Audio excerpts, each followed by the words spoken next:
কত সময় পর্যন্ত আমরা কনস্টিটিউয়েন্সি বা নতুন আপনার প্রার্থীর সংযোজন নির্ধারণ করা যেতে পারে, যাতে ভোটের প্রবাসীদের বা পোস্টাল ব্যালটের ভোটটা যেন নিশ্চিত করা যায়।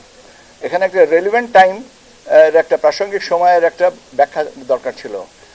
কমিশন সিদ্ধান্ত নিয়েছেন যে 8 ফেব্রুয়ারি 2026 পর্যন্ত মাননীয় আদালত যদি কারোর প্রার্থিতা পুনর্বহাল করেন বা দেন, তাহলে সেই পর্যন্ত আমরা এটা আপনার পোস্টাল ব্যালটে তাদেরকে অন্তর্ভুক্তির বিষয়টা বিবেচনায় নেব বা করা যেতে পারে। কিন্তু 8 তারিখের পরে, 8ই ফেব্রুয়ারির পরে যদি কারোর প্রার্থিতা পুনর্বহাল হয়, সেক্ষেত্রে পোস্টাল ব্যালট তাদের ক্ষেত্রে প্রযোজ্য হওয়ার সুযোগ নেই। কেননা ব্যালট ছাপিয়ে তাদেরকে পাঠিয়ে তারপরে রিটার্নিং অফিসারের কাছ থেকে ফেরত পেতে যে সময়টুকু দরকার, সে ন্যূনতম সময়টুকু থাকবে না।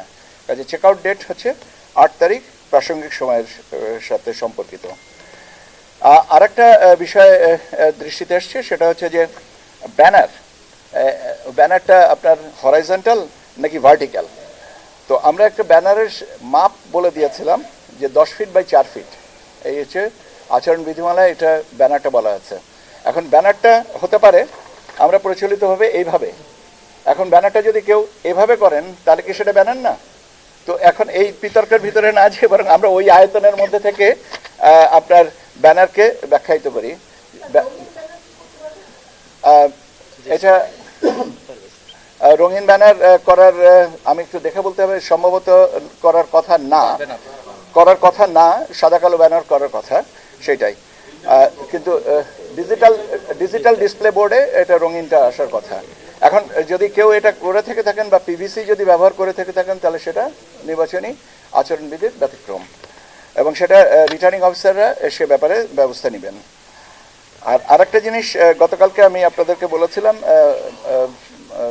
মার্কিন যুক্তরাষ্ট্রের রাষ্ট্রদূত আসার পরে যে ইউএস গভর্নমেন্ট থেকে কোনো অবজারভার আসবেন না, কিন্তু ইউএস গভর্নমেন্ট কোনো অবজারভার পাঠাবেন না, কিন্তু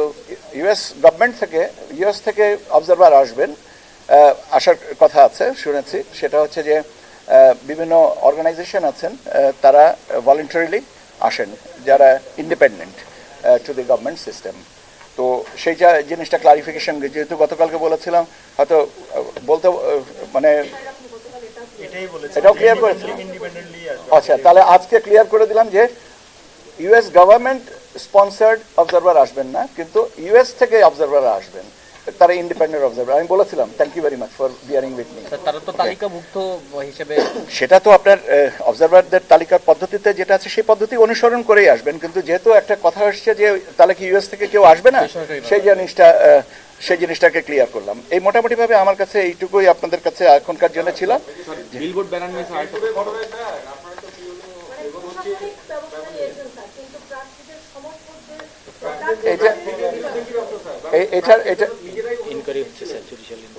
এটার ব্যাপারে জুডিশিয়াল ইনকোয়ারি কমিটি আছেন, ওখানে রিটার্নিং অফিসাররা যেটা করবেন। আমরা কেন্দ্রীয়ভাবে এই জিনিসটাকে বলেছি, আর বাকিটুকু তারা বলছেন যখনই আমি আপডেট পাবো আপনাদেরকে জানিয়ে দেবো। শোনেন, কমিশন ব্যবস্থা নিবে না আমি বলি নাই, আমি বলেছি যে কমিশনের কাছে যদি এইভাবে রিটার্নিং অফিসার এবং অ্যাডজুডিকেশন কমিটি যদি আমাদেরকে বলে যে তাদের সুপারিশ থাকে, তাহলে কমিশন সেটা বিবেচনা করবে। আর স্থানীয়ভাবে যদি এটা নিষ্পত্তি হয়, তাহলে সেটা স্থানীয় হয়ে থাকে। আমি রিপোর্টটা না পাওয়া পর্যন্ত তো, কিন্তু তাৎক্ষণিকভাবে যে ব্যবস্থাটা সেটার কথা আমি বলেছি। এর বাইরেও তো আরো আমরা তো নিয়মিতভাবে যোগাযোগ রাখছি, কখন কোথায় কি ঘটছে সেটুকু জানতে চাচ্ছি। যদি কথা নিয়ে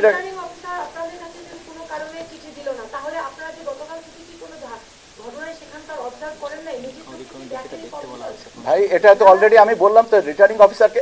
লিসেন, না না না না, আমার সাথে আমি কথাটার উত্তরটা তো আমি দিচ্ছি ভাই।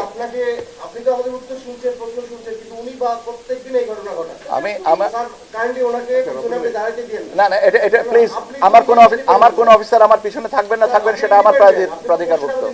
আমি তো বাস, ঠিক আছে, উনি যদি বলেন উত্তরটা তো আমি দিচ্ছি, প্লিজ উত্তরটা দেওয়ার দায়িত্বটা আমার এবং আমি উত্তরটা দিচ্ছি। আমরা রিটার্নিং অফিসার এবং অ্যাডজুডিকেশন কমিটির কাছ থেকে রিপোর্ট চেয়েছি। লেট দ্য রিপোর্টস কাম, তারপরে আমরা এই ব্যাপারে আপনাদেরকে ফার্দার আপডেট দিব। ধন্যবাদ আপনাদেরকে।